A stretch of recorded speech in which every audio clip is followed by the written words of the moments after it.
The Right Reverend Prelate, the Bishop of St Albans, for the way in which he's opened this evening's short debate. Can I also echo his remarks about the late Lord Chidgey?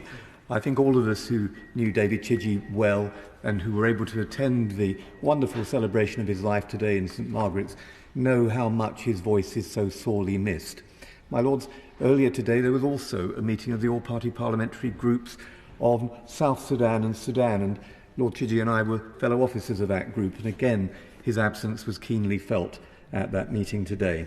I'm currently chairing the inquiry of the APPG on Sudan and South Sudan into Darfur. I also took part in the International Relations and Defence Select Committee inquiry into sub-Saharan Africa and initiated debates in this House on the effects of Putin's Ukrainian grain blockade and about the war in Tigray, where between 600,000 and 800,000 lives have been lost. In Tigray, the UK government has said that the use of food as a weapon of war could constitute a war crime. Perhaps the Noble Lord the Minister can tell us what's been done to establish the case against those responsible and to bring them to justice, and how we've taken forward UN Security Council Resolution 2417 concerning the starvation of civilians and unlawful denial of humanitarian access as tactics in warfare. 2 weeks ago, I chaired a meeting of the APPG on Africa in collaboration with the Royal African Society. We heard disturbing first-hand accounts from Tigray, and I'll be particularly keen to hear the Noble Lord the Minister's assessment of what humanitarian aid is reaching Tigray and indeed the bordering regions of Afar and Amara. Time is short this evening and impossible in a few minutes to do justice to all the excellent briefing material about the situation across the Horn of Africa, which has been sent to us ahead of the debate. In case the Noble Lord the Minister hadn't seen all of them, I've taken the liberty of giving him hard copies just before the debate began this evening. He'll see there some consistent messages, indeed messages that are also in the excellent House of Lords library note that we've received.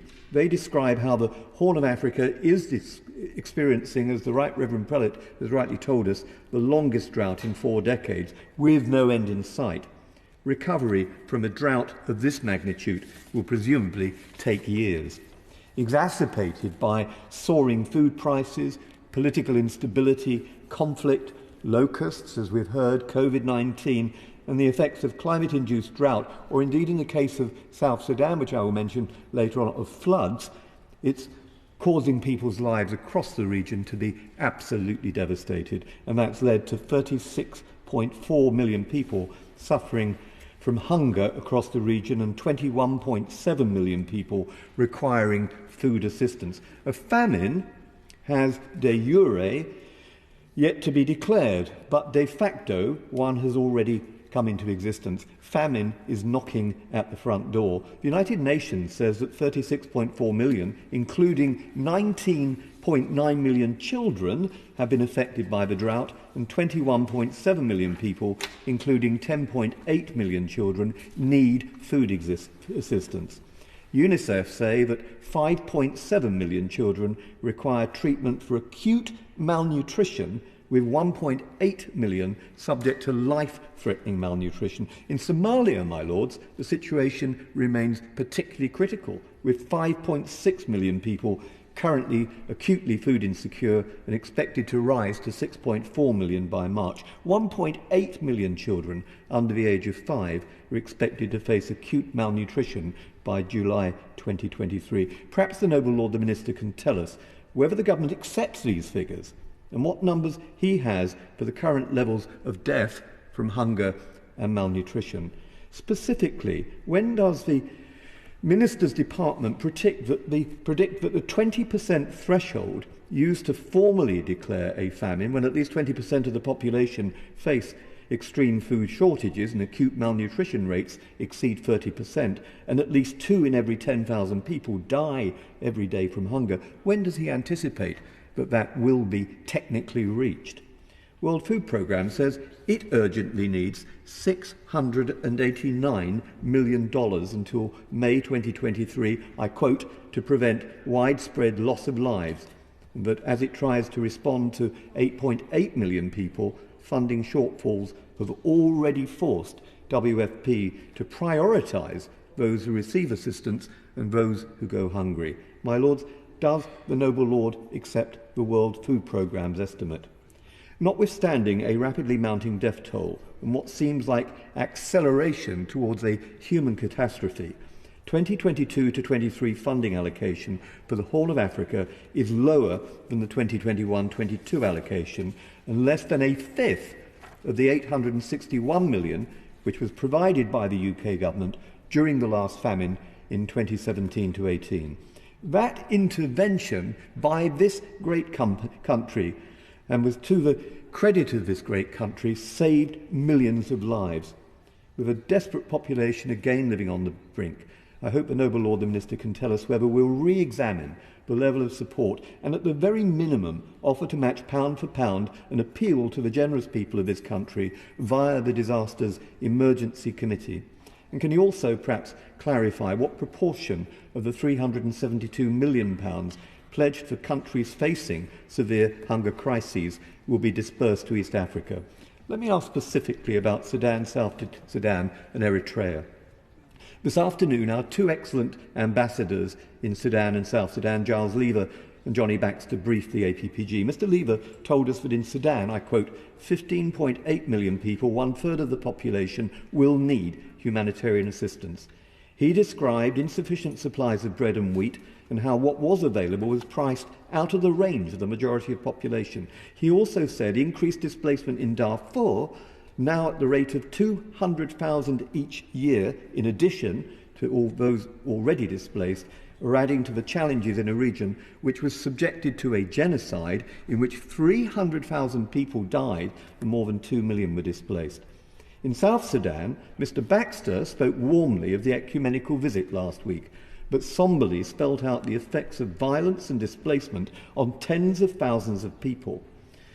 Whilst we all earnestly hope for peace, South Sudan has for 4 years of floods had not drought but floods, has seen another million people displaced. Mr. Baxter told us that 9 million, I quote, out of 12 million people are in need of help, 74% of the population are in need of humanitarian help, and 63% are dependent on food aid. However, on a more hopeful note, my lords, the ambassador said that South Sudan could once again become a net exporter of food and indeed meet all of the food needs of the region, but that such development will require old warlords to become real leaders. It will require reconciliation rather than conflict, and not least the appalling violence done in South Sudan to women. If the expectation to help from outside, if that's the expectation, then there must really be a commitment to self-help from within, and that does mean tackling the double curse of conflict and corruption. In the case of Eritrea, it's endowed with 1,500 kilometres of Red Sea coast with huge potential for a viable and highly productive fishing industry which could help boost food security, yet that was arbitrarily closed by the Eritrean regime. Instead of feeding its people, the dictatorship is more intent in conscripting 50% of its working population into the military, running a police state, generating a mass exodus of refugees, pursuing military conquest and committing atrocities, undermining food security in the region. Internally, it provides very weak social protection, but no end of curfews, restrictions of movement, power outages in Asmara and limited running water. NGOs have been denied access, deliver help and support, while fleeing refugees report starving families and destitute women begging on the street. Remittances from the diaspora to help relatives are reported to often end up in the government's coffers. That must all change. Across the region, we need to tackle root causes, whether it's corruption and the diversion of much-needed resources into man-made conflict, or whether it's creating greater resilience and sustainability by harnessing renewable energy, for instance, to create desalination for better crop production. My lords, famine will not wait on budget decisions. Jeremy Hunt and Andrew Mitchell know Africa well, and they know the consequences of failing to urgently now scale up the emergency response so that we can then do the development things that are required. My lords, I join with others in the House, I know, in thanking the Right Reverend Prelate for enabling us to debate this important subject today. My Lords, as always, it's a pleasure